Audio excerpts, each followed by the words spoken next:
సినీ కార్మికుల వేతనాల పెంపు ఇంకా కొలికి రాలేదు. 4వ రోజు కార్మికుల బంద్ కొనసాగుతుంది. దీంతో ఫిలిం ఛాంబర్ లో ప్రొడ్యూసర్స్ కౌన్సిల్ సభ్యులతో ఫెడరేషన్ నాయకులు సమావేశమయ్యారు.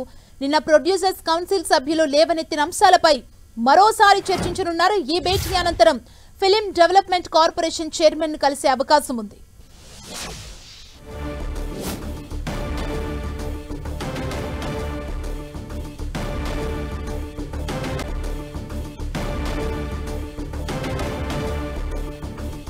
సినీ కార్మికుల వేతనాల పెంపు అంశం ఇంకా కొలికి రాలేదు. ఇదే అంశానికి సంబంధించి తాజా సమాచారాన్ని మా ప్రతినిధి వెంకట్ మనకు అందిస్తారు. వెంకట్,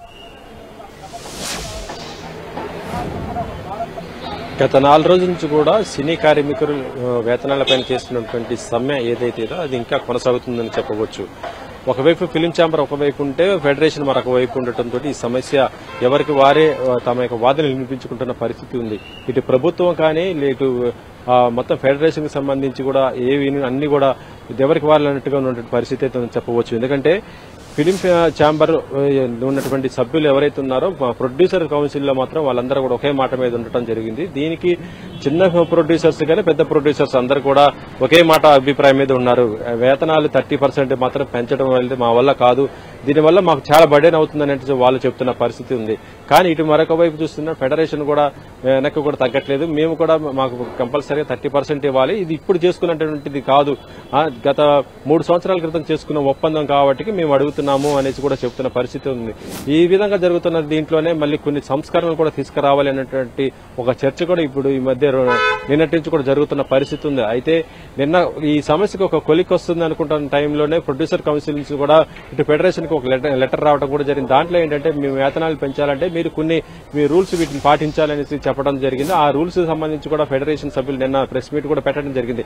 దాంట్లో కొన్ని 4 అంశాలు మాకు అర్థం కాలేదు అనే సందర్భంలో ఈ రోజున కోఆర్డినేషన్ కమిటీ మీటింగ్ కూడా ఇటు ప్రొడ్యూసర్స్ అటు ఫెడరేషన్ సభ్యుల మధ్య జరుగుతున్న పరిస్థితి ఉంది. ప్రస్తుతం మనం ఫిలిం ఛాంబర్ లో దీనికి సంబంధించి ఇటు కోఆర్డినేషన్ కమిటీ మీటింగ్ అంటే దీనికి ఎవరైతే చైర్మన్ ఉన్నారో కోఆర్డినేషన్ కమిటీ చైర్మన్ గా ఉన్నటువంటి వీరశంకర్ ఆధ్వర్యంలో ఇటు ఫెడరేషన్ దాంతోపాటు ప్రొడ్యూసర్ కౌన్సిల్ ఈ ఇరువురి మధ్య కూడా చర్చలు జరుపుతున్న పరిస్థితి ఉంది. ఇక్కడ ఒక ఏకాభిప్రాయం వస్తుందా లేదా అని చూస్తున్నారు. ఎందుకంటే 30% అయితే ఆమోదయోగం లేదు కాబట్టి దాన్ని ఎంత పర్సెంటేజ్ తీసుకురావాలి, తీసుకొచ్చిన తర్వాత దాన్ని సంవత్సరం ఏ విధంగా పెంచుకుంటూ పోవాలా, ఎట్లా ఏంటి అనేది అన్ని ఇటు ఇద్దరు కూడా ఆమోదయోగంగా ఉండే విధంగా చేస్తానని కూడా ఇంతకుముందు ఆఫ్ ది రికార్డులో వీరశంకర్ కూడా చెప్పడం జరిగింది. ఎందుకంటే ఇలాంటి సమస్యలు గతంలో చాలా సందర్భాల్లో రావడం జరిగిందని, కానీ ఆ తర్వాత కొన్ని రోజులకి ఈ సమస్యను అటు 2 సంఘాలు అటు ప్రొడ్యూసర్స్ కానీ అటు కార్మిక సంఘాలు కూడా మళ్ళీ సామరస్యంగా పరిష్కరించుకోవడం జరిగిందని చెప్పడం కూడా జరిగింది. ఎందుకంటే సినీ పరిశ్రమలో షూటింగ్ జరగకపోతే అందరికీ నష్టమైన ఆయన కూడా చెప్పడం జరిగింది. అందుకనే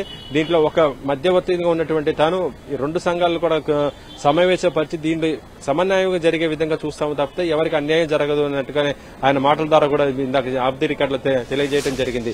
అయితే ఇప్పుడు కోఆర్డినేషన్ కమిటీలో ఒక ఏకాభిప్రాయం వచ్చే విధంగా అయితే ప్రయత్నాలు కూడా జరుగుతున్న పరిస్థితి ఉంది. కాబట్టి ఇక్కడ వేతనాలు ఏ విధంగా ఉంటాయి అనేది ఒక చర్చ అయితే, ఆదివారం డబుల్ కాల్ షీట్ లేకుండా పనిచేయడము, ఆ తర్వాత ఇతరత్ర ఏదైతే ఉన్నాయో వాటన్నిటిపైన ఒక సుదీర్ఘమైనటువంటి చర్చలు ఇటు ప్రొడ్యూసర్స్ ఇటు ఫెడరేషన్ సభ్యుల మధ్య కూడా మొత్తం కూడా జరుగుతున్న పరిస్థితి ఉంది. వీటిని ఇద్దరి సమస్యలు మొత్తం కూడా పరిష్కరించుకుంటే మాత్రం ఆ తర్వాత దీనికి సంబంధించి మిగతాది ఇటు ఎఫ్డీసీ ఫిలిం డెవలప్మెంట్ కార్పొరేషన్ కి మళ్ళీ సమావేశం ఉంది కాబట్టి అక్కడికి తీసుకెళ్తామని కూడా చెప్తున్నారు. అయితే ప్రస్తుతం ఈ రోజున ఎఫ్డీసీ చైర్మన్ ఫెడరేషన్ సభ్యులు కలవాల్సి ఉన్న టైంలోనే ఇక్కడ కోఆర్డినేషన్ కమిటీలకు ఏకాభిప్రాయం లేదు కాబట్టి ఇక్కడ ఈ సమస్యకు కొంతవరకు పరిష్కారం దొరికిన తర్వాతనే అక్కడ ఎఫ్డీసీ చైర్మన్ దగ్గరికి పోయి కూడా మళ్ళీ అక్కడ ఎఫ్డీసీ ద్వారా ప్రభుత్వానికి కూడా ఈ యొక్క చర్చల సారాంశం కూడా వివరిస్తామని కూడా చెప్తున్న పరిస్థితి అయితే ఉంది. మరి ఈ రోజు సాయంత్రకాలం దీనికి సమస్య పరిష్కారం అవుతుందా లేకపోతే రేపు కూడా ఇలా విధంగా ఉంటుందా చెప్పాలి. ఎందుకంటే ఈయాటికి 4 రోజుల నుంచి కూడా సినీ మొత్తం కూడా సమ్మె వల్ల మొత్తం ముఖ్యంగా చెప్పుకోవాల్సిన 24 క్రాఫ్ట్స్ లో ఉన్నటువంటి కొన్ని యూనియన్స్ కి సంబంధించినటువంటి కార్మికులు మాత్రం కొంత ఇబ్బంది పడుతున్న పరిస్థితి ఉంది. పొద్దున మనం వాళ్ళతో ఇంటర్వ్యూ కూడా చేయడం జరిగింది. ఎందుకంటే వాళ్ళు డైలీ వేజెస్ కాబట్టి వాళ్ళకి తినడానికి కూడా ఇబ్బంది ఉండే పరిస్థితి ఉంటుంది.